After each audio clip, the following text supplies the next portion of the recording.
تو آپ اذان سنائے اور قرات سنائے. اگر آپ کے ہمارے کفیل نے آپ کو پسند کر دیا تو پھر آپ کو وہاں پہ ویزا فری دے دیا جائے گا, سیلری آپ کی اچھی لگ جائے گی. اور پھر اس کے بعد جو ہے نا وہ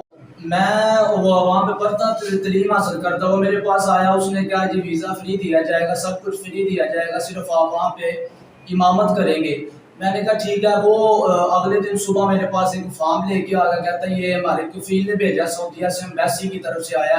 امیر عبداللہ ہمارا کفیل ہے, اور سعودیہ ایمبیسی کی طرف سے یہ فارم آیا, آپ یہ فارم فل کریں, اس کے اوپر پانڈا مارکیٹ کا ویزا اور بلال مسجد ہے, اور آپ کی سیلری اتنی لگے گی, اور سب کچھ میرے پاس سے نا وہ اس نے سین وغیرہ کروا دیے. اور پھر کہتا ہے کہ آپ جو ہے نا وہ سیکیورٹی کے طور پر جو ہے نا وہ ہمیں آپ کے پیسوں کی ضرورت ہے, 35,000 روپیہ دیں, اور مسجد کے اندر اس کے بیٹھنا. اس نے یہ کہا کہ لا الہ الا اللہ محمد رسول اللہ, میں آپ کو لے کے جاؤں گا سعودیہ کے اندر, اور جو ہے وہ مسجد کے اندر بیٹھ کر میرے ساتھ معاہدہ کیا, انگوٹھے لگائے, وہ ہمارے پاس بھی باقاعدہ ریکارڈ موجود ہے. پھر اس کے بعد اس نے اپنا سائن کیا, پیسے لکھے, اور اس نے لکھا یہ کہ جب آپ کا ویزا معاملہ کلیئر ہو جائے گا تو آپ کو سارے پیسے آپ کے جو ہے نا وہ واپس دے دیے جائیں گے, یہ صرف آپ کو چیک کیا جا رہا ہے سیکورٹی لے کر آپ کے. اور اس طرح یہ معاملہ جو ہے نا وہ چلتا رہا, اور کافی دیر تک جو ہے نا وہ تقریباً 3-4 ماہ وہ اس طرح معاملہ چلتا رہا. 2 نمبر ڈاکومنٹ جو ہے نا وہ ایمبیسی کی طرف سے کہہ کر مجھے دیتا رہا, اور پیسے تھوڑے تھوڑے کر کے مجھ سے وہ لیتا رہا, اور پھر آخر کا جو ہے نا وہ 9,70,000 روپیہ میں نے اس کو دے دیے. تو پھر میں نے جو ہے نا وہ اس کے گاؤں سے پتہ کیا آ کر کے اس بندے کا کیٹیگری کیا ہے, معاملہ کیا. غلطی یہ ہوگی کہ شروع کے اندر میں نے وہ پتہ نہیں کیا, صرف اس کے کلمے کے اوپر اعتبار میں نے کیا کہ مسجد کے اندر بیٹھ کر کوئی بندہ جو ہے نا وہ دھوکہ نہیں کر سکتا, کہ ایک اللہ کے گھر کے اندر بیٹھ کر, مسجد کے اندر بیٹھ کر, پہلے وہ جب نماز پڑھتا ہے, پہلے وضو کرتا ہے, پھر نماز پڑھتا ہے, پھر اس کے بعد وہ بندہ لا الہ الا اللہ محمد, اس سے پیچھے کیا بندے کرایا جاتا ہے. تو میں نے کہا یہ تو دنیا کا مال ہے. تو پھر اس کے بعد وہ معاملہ چلتا رہا, لیکن اس کے دل کے اندر کیا تھا اللہ کے گھر کے اندر بیٹھ کر, یہ میں نہیں تھا جانتا کہ میرے ساتھ اس نے یہ معاملہ کر دینا. جی قاری صاحب, تو میرے ناظرین کو یہ بتائیے گا کہ آپ نے یہ پیسے خود گھر والوں سے لے کے دیے یا کیسے دیے, یا آپ کے جو گھریلو حالات ہیں وہ اس وقت کیسے ہیں؟ وہ بندہ تو آپ سے نصرت بازی کر کے چلا گیا. ہم بھی کوشش کریں گے, اور جو ہمارے ناظرین دیکھ رہے ہیں وہ کوشش کریے گا کہ وہ ان کی پکچریں بھی ہم اپنے چینل پہ شائع کریں گے, اور اس کو ڈھونڈنے کی کوشش کریں گے ہر طرف خان. اور یہ قاری صاحب بتائیے گا کہ آپ نے پیسے, یا آپ کو اس پہ ذرا بھی شک نہ ہو. جی یہ جو ہے نا وہ میرے ساتھ وہ جب یہ معاملہ چلتا رہا نا, تو وہ پیسے کچھ حالات گھریلو بھی جو ہے نا وہ اللہ کا ہر حال کے اندر ایک تو بندے کو شکر ہی ادا کرنا چاہیے, لیکن اس کے علاوہ کوئی جو ہے نا وہ بیک گراؤنڈ اتنا زیادہ مضبوط نہیں تھا. تو میرے دوستوں نے مدد کی ہے کہ چلے ہمارے ساتھ پڑھتے تھے, تو جو اچھے جو ہے نا پیسے والے تھے, تو ان کے ساتھ میں نے یہ معاملہ ڈسکس کیا کہ یہ معاملہ میرے ساتھ پیش آیا, مجھے پیسوں کی حاجت ہے. تو میں نے پھر وہ قرضہ لوگوں سے جو ہے نا وہ لے کر کہ میں جب وہ چلا جاؤں گا تو اچھی جو ہے نا وہ نوکری مل جائے گی, تو اس کے بعد میں جو ہے نا وہ آپ کے پیسے واپس کر دوں گا, لٹا دوں گا. تو میں اس طرح لوگوں سے قرض لے کر اس کو پیسے دیتا رہا, اور اب وہ میں قرض خود ہی جو ہے نا وہ میں باقاعدہ ایک مسجد کا امام ہوں, 10,000 میری سیلری ہے, اور اس کے جو ہے نا وہ انڈر گھر کا نظام چل رہا ہے. اور اس کے علاوہ پھر میں نے وہ اس سے اپنے جو ہے نا وہ پیٹ کو وہ گانٹ دے کہتے ہیں کہ وہ مضبوط کر کے وہ اپنے آپ کو جو ہے نا وہ کھانے پینے کا معاملہ کچھ کم کر کے, اس طرح اخراجات کچھ کم کر کر, کمیٹی ڈال کر اب لوگوں کو میں اس طرح پیسے اتار رہا ہوں. اور اس پر مجھے شک نہیں ہوا, کیونکہ جو بھی معاملہ کرتا تھا نا وہ مسجد کے اندر بیٹھ کر کرتا تھا, جو بھی معاملہ کرتا تھا وہ کلمہ کی قسم اٹھا کے کرتا تھا, جو بھی معاملہ کرتا تھا وہ اللہ رسول کو درمیان میں رکھ کر کرتا تھا. تو میں نے کہا یار وہ برا بندہ نہیں ہو سکتا جو اس طرح کا معاملہ کرتا ہے, لیکن بالآخر اس نے وہ اپنا جو ہے نا وہ اندر کا جو اس کا غلیظ دل تھا وہ اس نے باہر کر ہی دیا, اور اس نے فرار جو ہے نا وہ میرے ساتھ کر ہی دیا. تو ناظرین آپ نے سنا کہ قاری صاحب وہ اپنی زبانی بتا رہے ہیں کہ کس طرح اس آدمی نے ان کے ساتھ جو غلام مصطفیٰ کمبو ہے, گجرانوالہ کا رہائشی ہے, اس نے کس طرح ان کے ساتھ فراڈ کیا, اور سارا کو یقین کر کے, میں نے کم از کم بندے کو یہ تو چاہیے کہ وہ مسجد میں بیٹھ کے کلمہ پڑھ کے اتنا ظلم کر رہا ہے. تو قاری صاحب آپ نے FIA میں درخواست دی تھی, اس کا کیا؟ جی یہ جب معاملہ شروع ہوا تھا تو قانونی کارروائی کے طریقے سے ہم نے جو ہے نا اس کو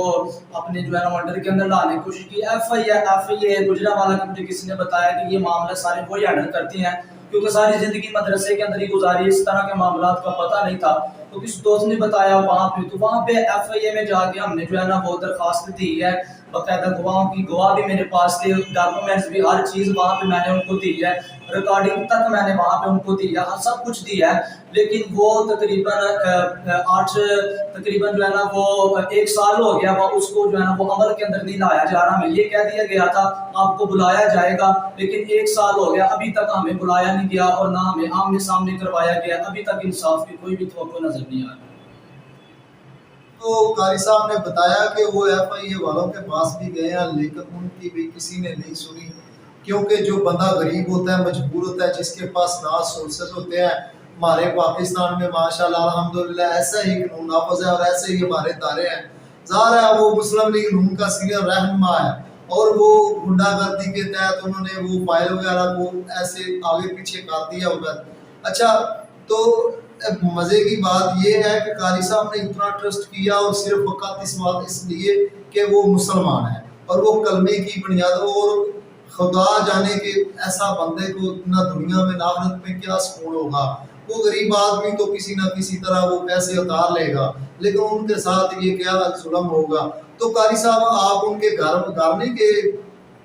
جی ان کے گھر میں جاتا, ایک دفعہ گیا ہوں, جب معاملہ شروع ہوا تھا تو وہ ہمیں گھر لے کے گیا تھا اپنے, یہ ہمارا گھر ہے, ادھر بیٹھے ہیں آپ ادھر دیکھیں. اور صبح لے کے گیا تھا فجر کی فوری بعد, جس وقت کوئی جاگ بھی نہیں رہا تھا تاکہ کسی کے ساتھ ملاقات نہ ہو جائے, اور پڑھنا اس نے اپنے منہ کے اوپر دیا ہوا تھا. تو جلدی ہمیں بس گھر دکھایا تاکہ ان کو جو ہے نا وہ اپنے اندر کے لیا جائے, ان کو یقین دلایا جائے کہ میں جھوٹا آدمی نہیں ہوں. تو فوری پھر بائک پہ پیچھے بٹھایا اور ہمیں مدرسے کے اندر چھوڑ دیا تاکہ یقین ہو جائے. پھر اس کے بعد ہم اس کے گھر جو ہے نا وہ ہمیں جانے کا موقع نہیں, وہ مسجد کے اندر ہی بیٹھ کر اگر کہا بھی جاتا تھا نا کہ گھر کے اندر, وہ کہتے ہیں نہیں جو بھی کام کرنا ہے اللہ کے گھر کے اندر میں نے بیٹھ کے کرنا ہے, باہر میں یہ کام نہیں کروں گا کیونکہ میرا دل صاف ہے. وہ اس طرح ہمیں کہتا تھا. تو ان کے محلے والوں کے ساتھ جب آخر میں جب ہم نے پیسے وغیرہ دے دیے تو ہمیں شک پڑنے لگا کہ اب یہ بندہ جو ہے نا وہ قریب نہیں آ رہا. تو پھر اس کے محلے والوں نے بھی یہ کہہ دیا کہ آپ نے اچھا نہیں کیا, یہ بندہ ٹھیک نہیں ہے, یہ اس طرح نصر بازی کرتا ہے. لیکن پھر ہم جو ہے نا وہ اب پانی نکل چکا تھا, جو کہتے ہیں کہ اب سچ سے جو ہے نا وہ چڑیا اڑ گئی تھی. تو اب ہم یہی التجا کرتے ہیں. میں شکر گزار ہوں ڈاکٹر زمان صاحب کا, انہوں نے میری گفتگو کو جو ہے نا وہ میڈیا کے ذریعے آگے پہنچایا ہے, اور NGN کا میں شکر گزار ہوں. تو یہ میں ریکویسٹ کرنا چاہتا ہوں کہ میرے ساتھ یہ ہو, کسی اور کے ساتھ یہ معاملہ نہ ہو جائے. اللہ سب کو اس طرح کے لوگوں سے محفوظ فرمائے. اور میں یہ توقع کرتا ہوں کہ اگر کوئی عہدیدار, کوئی FIR کا اگر یہ میری بات وہاں تک پہنچ جائے تو یہ دل سے جو ہے نا یہ ایک بڑی کفیت ہے, یہ اس وقت میں بتا نہیں سکتا آپ کو کہ کس طرح جو ہے نا وہ میرے ساتھ کیا گیا. معاملات جو چلے ہیں وہ معافی ضمیر سب کچھ میں یہاں پہ بیان, کچھ ہوتا ہے بندہ لفظوں میں بیان نہیں کر سکتا اور بندے کے دل کے اندر ہوتا ہے. میں صرف یہی توقع کروں گا کہ میں بندہ غریب ہوں اور میں نے ابھی کافی زیادہ جو ہے نا وہ پیسے دینے ہیں, تو خدا جو ہے نا وہ مجھے انصاف لے لیا جو ہے نا وہ لے کے دیا جائے. غلام مصطفیٰ کمبو, اس کا بڑا بھائی بھی جو ہے اس نے بھی یہی کہا تھا, ہم نے ایک دفعہ اس کو گھر کے اندر پکڑ بھی لیا تھا. تو اس کا بھائی آ گیا, وہ بھائی آ کے اس کا کہنے لگا آپ ایسا کریں کہ آپ جو ہے نا وہ یہاں سے چلے جائیں, آپ کو پیسے ہم دے دیں گے. ہم نے کہا یہ بڑی مشکل سے ہمارے ہاتھ آیا, میرے والد صاحب بھی تھے, تو کہا آپ چلے جائیں, آپ اس اگر یہ کہیں چلا جائے گا تو اس کا بڑا بھائی شفیق کمبو جو ہے نا وہ چیئرمین مسلم لیگ نون کا ہے, تو وہ یہ کہتا تھا کہ اس کا گھر یہی ہے, یہ تو ادھر ہی رہے گا نا. تو اس نے یہ تسلی وغیرہ دلا کے نا تو ہمیں کسی طریقے سے وہاں سے جو ہے نا وہ مجبور کیا, تو ہم وہاں سے پھر چلے گئے. اس کے بعد وہ ہمارے ہاتھ نہیں آیا اور اس کا بھائی بھی اب بات وہ نہیں سنتا. تو ناظرین آپ نے سنا کہ قاری صاحب کے ساتھ کیا ظلم ہوا اور کس طرح. اور ناظرین میں آپ کو, میرا جو کیمرہ مین ہے وہ آپ کو یہ ان کے جو ڈاکومنٹس ہیں جو HBL اکاؤنٹ کے ذریعے یہ آدمی ان سے پیسے منگواتا رہا اور کس طرح انہوں نے ٹرسٹ کروا کے. تو قاری صاحب جب یہ پیسے منگواتا تھا تو کیا بہانہ کرتا تھا, کس چیز کی ضرورت ہے, یہ کیا کرتا؟ جی یہ جب بھی پیسے لینے ہوتے تھے نا اس نے مجھ سے, تو یہ جھوٹے جو ہے نا وہ ڈاکومنٹس بنا کے لے کے آتا تھا. تو وہ یہ کہتا تھا کہ یہ سیکیورٹی کے طور پر وہاں پہ میرا نام لکھا ہوتا تھا, پاسپورٹ نمبر لکھا ہوتا تھا, وہاں پہ امبیسی کی وہ جھوٹی مہر لگائی ہوتی تھی اس نے اپنے جو ہے نا. وہ کہتا تھا یہ میرے شیخ امیر عبداللہ کی طرف سے جو ہے نا یہ فارم آیا ہے. تو اس طرح فارم کے ذریعے سے نا وہ مجھ سے پیسے لیتا تھا. کہ اس فارم کے ذریعے سے یہ میں نے پاس نہیں رکھنے، یہ امبیسی کی طرف سے فارم آیا تو آپ اتنے پیسے ہمیں دے دیں، تو لہٰذا جو بقیہ پیسے آپ کے ہیں نا تو آپ کے اس فارم کے اندر تاریخ لکھ لیتا تھا کمپیوٹر وائز کہ اس تاریخ کو آپ کے اکاؤنٹ کے اندر ساری رقم جو ہے نا وہ سیکورٹی کے طور پہ جو آپ سے لیے وہ ساری آپ کے اکاؤنٹ کے اندر آ جائے گی، صرف یہ آپ نے 30,000 ابھی دینا ہے تو ساری میں کہتا ہوں تو میرے پاس نہیں ہے، پھر میں کہتا تھا وہ کہتا کسی سے لے کے دے دو، آپ کا مستقبل سمجھ جائے گا، آپ کا دیکھو ناد کر کے اس طرح کیا ہے تو آپ کسی سے لے کے پیسے دے دو، آپ کو وہاں سے مل ہی جانے ہیں سارے پیسے، تو میں کہتا تھا چلو یار اتنے پیسے دے دیے ہیں تو کسی سے میں لے کر یہ دے دیتا ہوں، اللہ کرے وہ پیسے بھی مل جائیں گے، ویزا بھی لگ جائے گا، تو اس طرح جو ہے نا وہ گھر کے حالات وغیرہ سارا کچھ معاملہ ٹھیک ہو جائیں گے۔ اس طرح وہ مجھ سے نا وہ پیچھے وہ بلیک میل کی صورت کے اندر کہ اگر یہ نہ دیے تو پچھلے پیسے سارے مر جائیں گے، تو اس طرح میں کہتا ہوں یار اتنے دے دیے اگر سارے مر گئے تو میں پھر کس طرح لوگوں کے اتاروں گا، کس طرح میں معاملہ ہینڈل کروں گا، تو اس وجہ سے میں پھر اس کو پیسے دیتا جاتا تھا تاکہ پچھلے بھی مل جائے اور ویزا وغیرہ کا پروسیس بھی کلیئر ہو جائے۔ ناظرین تو آپ نے قاری صاحب سے گفتگو ملاحظہ کی کہ ان کے ساتھ کیا ظلم ہے، غریب آدمی نے اس نے کس طرح برگلا کے جو یہ شفیق کمبو ہے جو وہاں پاکستان مسلم لیگ نون کا سرگنا سینئر رہنما ہے،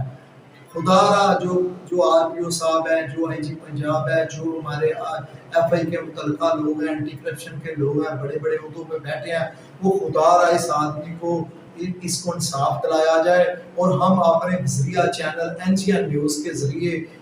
میں ڈاکٹر عثمان عبداللہ اجرا ان کی طرف سے اسپیشل ریکویسٹ کرتا ہوں کہ خدا رہا جہاں بھی آپ کو یہ آدمی، میرا کیمرہ مین آپ کو ان کے مکمل ڈیٹیل بھی بتائے گا اور ان کے ڈاکومنٹس جو ہیں وہ بھی ساتھ میں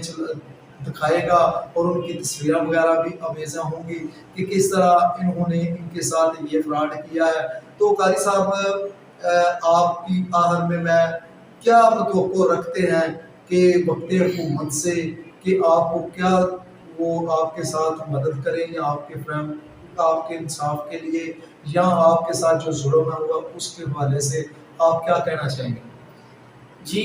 میں تو ایک اللہ تعالیٰ کی ذات کے ساتھ توکل بندے کا مضبوط ہونا چاہیے، اللہ تعالیٰ کی ذات کا بڑا فضل اور شکر ہے کہ ملک پاکستان جیسا اتنا خوبصورت وطن اللہ تعالیٰ نے عطا فرمایا ہے۔ تو اب دیکھیں کہ اگر کسی کے پاس عہدہ ہوتا ہے تو اس کو اپنی رعایا کے مطابق ضرور پوچھا جائے گا۔ اب میرے کیس کے متعلق، میرے معاملے کے متعلق اب جو بھی افسران ہیں اللہ تعالیٰ نے ملک پاکستان کے اندر ان کو عزتیں دی ہیں، ان کے پاس عہدے ہیں، تو میں ان سے ریکویسٹ یہ کروں گا کہ اگر میری التجا، میری گفتگو چند منٹ کے لیے یہ سن لیں، میرا معاملہ سن لیں، تو میں ان سے توقع یہ کروں گا کہ ضرور اس ملک پاکستان کو اس طرح کے جو ہے وہ پاک لوگوں سے جو مسجد کا لحاظ نہیں رکھتے، جو کلمے کا لحاظ نہیں رکھتے، اور جو ہے وہ اس طرح سادہ لوگ مسلمانوں کو اگر میرا معاملہ جس طرح ہوا ہے تو اس طرح اللہ نہ کرے کسی کے ساتھ اور بھی معاملہ ہو تو اللہ نے مدد کی ہے، ورنہ اس طرح کے معاملات ہوتے ہیں تو لوگ خودکشی بھی کر لیتے ہیں جب انصاف نہیں ملتا، تو بندہ ڈپریشن کا شکار ہو کے بندہ پھر قانون کو ہاتھ کے اندر لے لیتا ہے۔ تو میں اس طرح کی جو ہے وہ ساری زندگی، کیونکہ میرا تو مسجد کے ساتھ تعلق ہے، تو میں صرف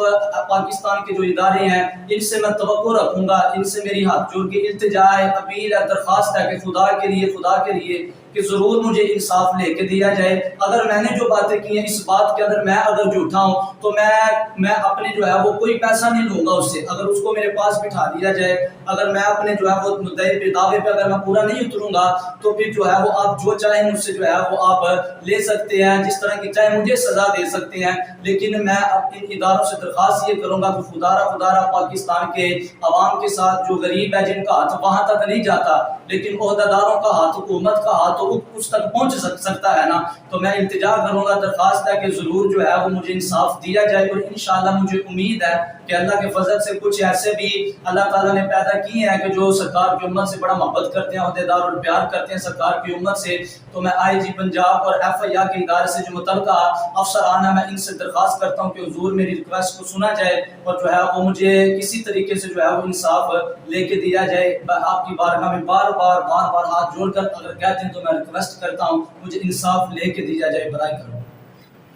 جی ناظرین، تو آج کا یہ جو پروگرام ہے جو قاری صاحب ہمارے پاس ہمارے اسٹوڈیو میں اسی لیے تشریف لائے کہ ان کے ساتھ ان کو انصاف کیا جائے جو ان کے ساتھ ظلم ہوا، تو ناظرین ہم تب تک یہ پروگرام جاری رکھیں گے تب تک یہ قاری صاحب کو انصاف نہیں مل جاتا۔ تو میں وقت حکومت وزیر اعظم عمران خان وزیر اعلیٰ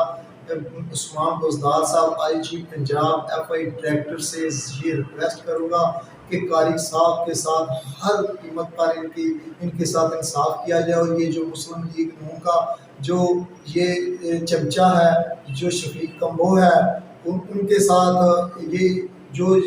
اس کے بھائی نے مل کر ظلم کیا ہے، وہ ان کو انصاف کیا جائے، ان کا حق دلایا جائے۔ تو تب تک کے لیے مجھے اجازت دیجیے۔ اللہ حافظ، السلام علیکم۔